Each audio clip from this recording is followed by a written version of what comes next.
buenas a todos y a todas.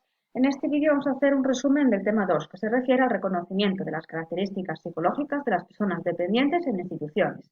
Vamos a empezar a hablar por el primer apartado, que se refiere al proceso de envejecimiento. Una persona es potencialmente dependiente a cualquier edad, pero ya sabemos que a partir de los 65 años se incrementa considerablemente la probabilidad de sufrir algún tipo de dependencia. La vejez es una etapa del ciclo vital en la que se presentan muchas mermas de las capacidades. El proceso de envejecimiento tiene las siguientes características. Es un proceso individual en el que no se puede hablar de uniformidad, ya que cada organismo se desarrolla, evoluciona y envejece de una manera distinta a la de los demás. En un mismo ser vivo, cada sistema y órgano envejece a una velocidad distinta. Se trata de un proceso dinámico. Está vinculado a las diferentes fases de la vida y se relaciona directamente con la interacción que se establece entre el organismo, el entorno y una serie de factores determinantes que rodean a la persona. Esta merma se manifiesta en distintos aspectos, que vamos a ver a continuación. Los cambios biológicos son las modificaciones sufridas en el proceso de envejecimiento que afectan a las estructuras y funciones del organismo. Por ejemplo, que nos aparezcan las canas, las arrugas, que los huesos se vuelvan más débiles, la pérdida de neuronas, que influyen en los cambios psicológicos y emocionales. El envejecimiento son los cambios relacionados con los procesos cognitivos y afectivos de la persona. Por ejemplo, que la memoria a corto plazo se vaya perdiendo, el lenguaje también se va deteriorando, también la capacidad de orientación. Y por último, los cambios sociales, las pérdidas de roles sociales, jubilación, nido vacío, producen una sensación de desplazamiento social, ya que el individuo abandona un colectivo para pasar a formar parte de otro. Estas pérdidas pueden producir en la persona una sensación de aislamiento y soledad.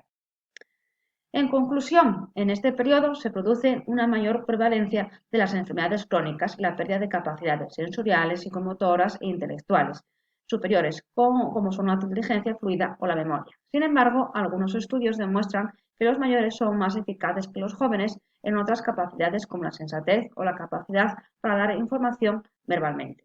Estos cambios psicosociales que se producen en el envejecimiento se relacionan entre sí, de tal forma que la valoración subjetiva de la persona y la adaptación psicológica a los mismos pueden influir en la salud y en la calidad de vida de la persona. La adaptación a la circunstancia vital, la dependencia, varía en función de numerosos factores, entre ellos los recursos psicológicos de cada individuo, las causas de dependencia, el pronóstico de dependencia, el entorno social y familiar y el apoyo recibido. En este punto resalta la importancia de las necesidades de atención y apoyo integral para las personas mayores, pero no centradas exclusivamente en la satisfacción de las necesidades básicas, sino también atender las necesidades sociales, de autoestima y de relación con el mismo cuidado para alcanzar una calidad de vida aceptable. Vamos a hablar ahora del siguiente apartado del tema, que se refiere a las discapacidades en las personas dependientes. Desde tiempos antiguos hasta la actualidad han existido y existen diferentes tratos sociales hacia la discapacidad. A continuación se desarrollan estos modelos de cómo trataban la discapacidad. El modelo de prescindencia atribuye la discapacidad a causas religiosas, la discapacidad como un castigo de los dioses, como una advertencia. Si os dais cuenta, si os acordáis, en la antigua Grecia se tiraba a las personas dependientes o con discapacidad desde el monte Taigeto, que es un monte que hay en Grecia, para deshacerse de ellos. Las personas con discapacidad no aportan nada a la comunidad, son improductivas, son una carga y pueden llevar a ser un arrastre para la sociedad. Después está el modelo rehabilitador, que es más reciente en la actualidad. Atribuye la discapacidad a causas científicas, alude a la discapacidad en términos de salud o enfermedad, focalizando el problema en la persona. En este caso, las personas con discapacidad tienen algo que aportar a la sociedad, siempre que estén normalizadas y rehabilitadas. Es como si decirlo, quitar esta discapacidad. Modelo social, el que existe actualmente.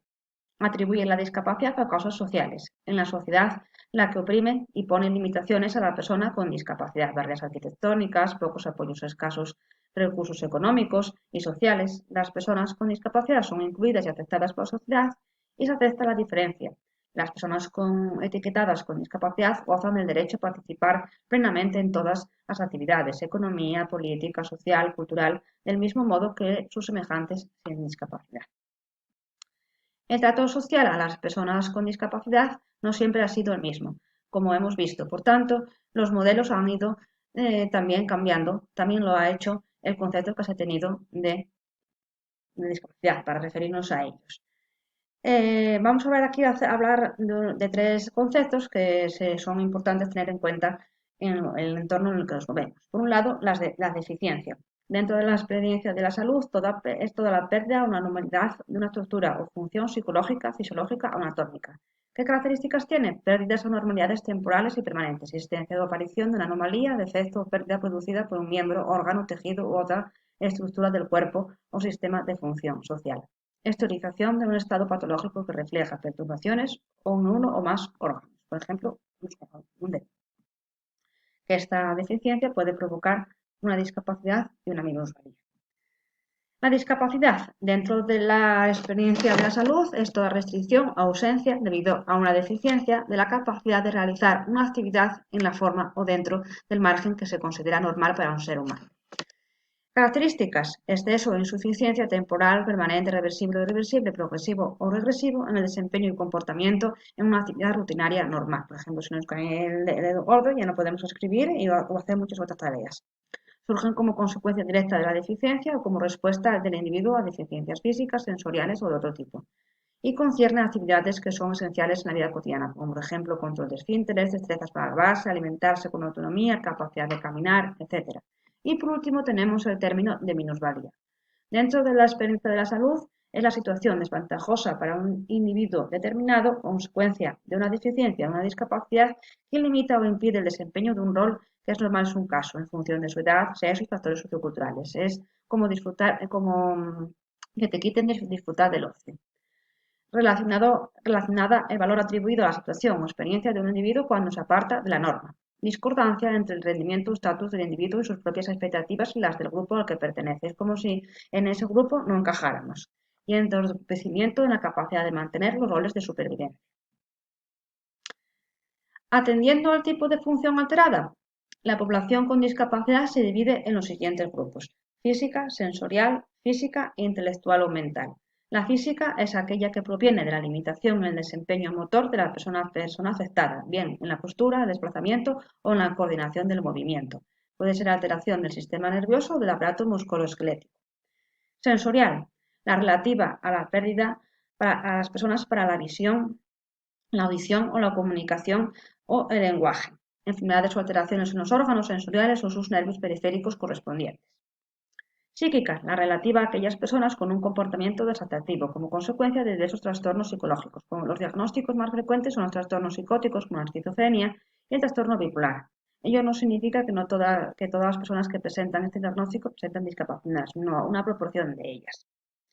Intelectual o mental se define como una función intelectual significativamente por debajo del promedio, que consiste con limitaciones relativas a dos o más de las siguientes áreas de habilidades adaptativas: comunicación, autocuidado, habilidades sociales, participación familiar y comunitaria, autonomía, salud y seguridad, funcionalidad académica, de ocio y trabajo, y se manifiesta antes de los 18 años. Las causas pueden ser muy variadas: factores perineales, antes, durante o después del parto, alteraciones nutricionales, genéticas, infecciosas, privación estimular en la infancia, patología mental temprana. En este caso, privación estimular en la infancia, tenemos el caso de David de Babilón, que si tenéis ocasión de ver algún vídeo, me gustaría que lo vierais, ya que se ve como privándonos de la estimulación del lenguaje en la tierna infancia, no se puede llegar a desarrollar. Hasta aquí el resumen del tema 2. Si os queda alguna duda, no dudéis en poneros en contacto conmigo a través de la plataforma. Gracias, un saludo y nos vemos en el siguiente vídeo.